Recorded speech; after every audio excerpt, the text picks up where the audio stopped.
Hi kids, very good morning. Dear kids, today I am going to start a new chapter in English subject. The name of this chapter is The Rats and the Elephant. तीसरा अध्याय जो हम शुरू करने जा रहे हैं जिसका नाम है The Rats and the Elephant. ये एक स्टोरी है जो रैट्स की और एलिफेंट की, चूहों की और हाथियों की है। तो किस तरह से एक स्मॉल एनिमल्स एक बड़े एनिमल्स की हेल्प कर सकता है, that I will teach you in this chapter. So now I am going to start our lesson.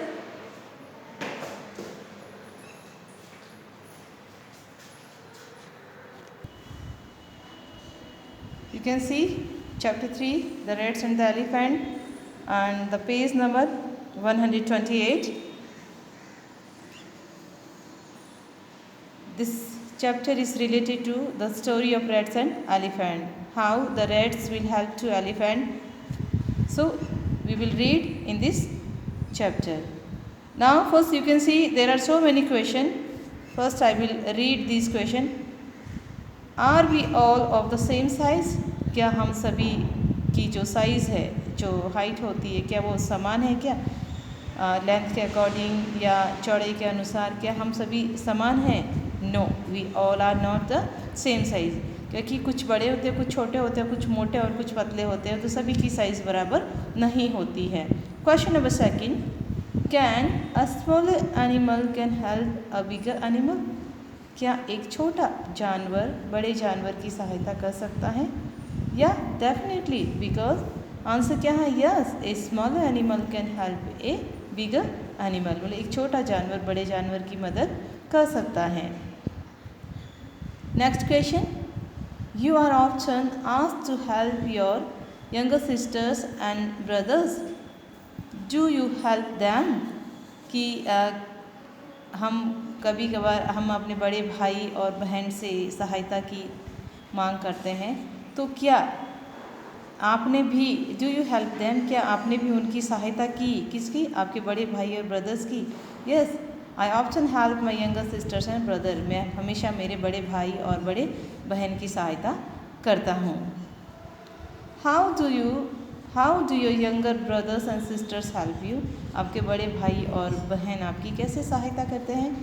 My younger brother and sisters help me in my daily routine work, आपके जो दैनिक कार्य होता है उस कार्य को करने में आपके बड़े भाई और बहन आपकी सहायता करते हैं।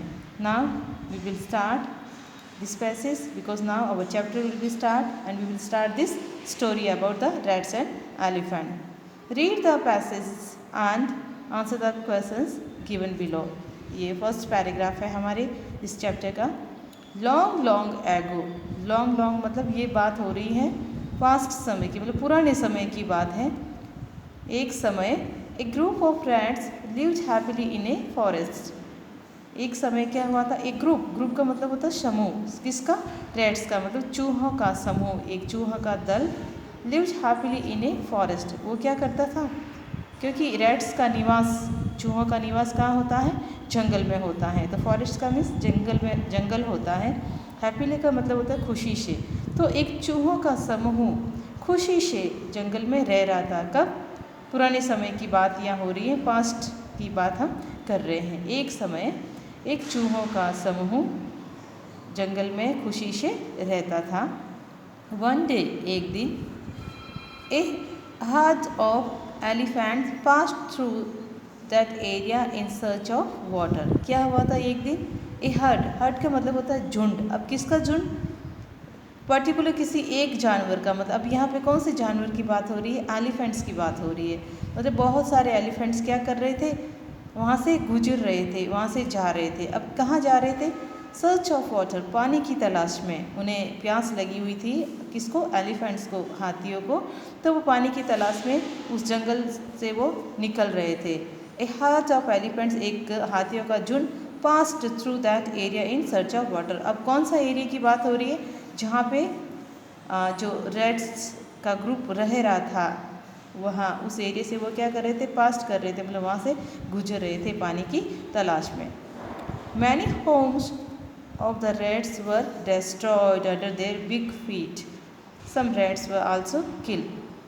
अब क्या हुआ था कि हाथी की साइज़ जो एलिफेंट जो एनिमल्स है उसकी साइज़ बड़ी होती है और उसके पाँव भी कैसे होते हैं, बड़े होते हैं। तो इस वजह से, क्योंकि बड़े पाँव होने की वजह से, और जो रैट्स जो चूहे हैं उनका जो रहने का स्थान है वो ज़मीन, मीन्स ये ज़मीन में ही, बिल में एक हॉल होता है, हॉल के अंदर ये निवास करते हैं।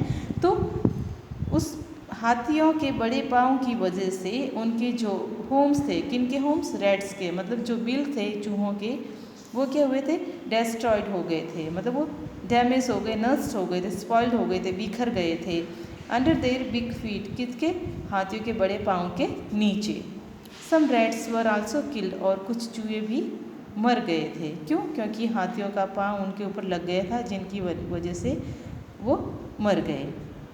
डिफिकल्ट वर्ड्स दिए। फॉरेस्ट का मतलब जंगल। Herd, a group of same kinds of animals, मतलब एक ही प्रकार के जानवरों का झुंड। सर्च, सर्च का मतलब तो फाइंड, मतलब तलाश में। एरिया, रीजन, मतलब उस क्षेत्र की बात हो रही है।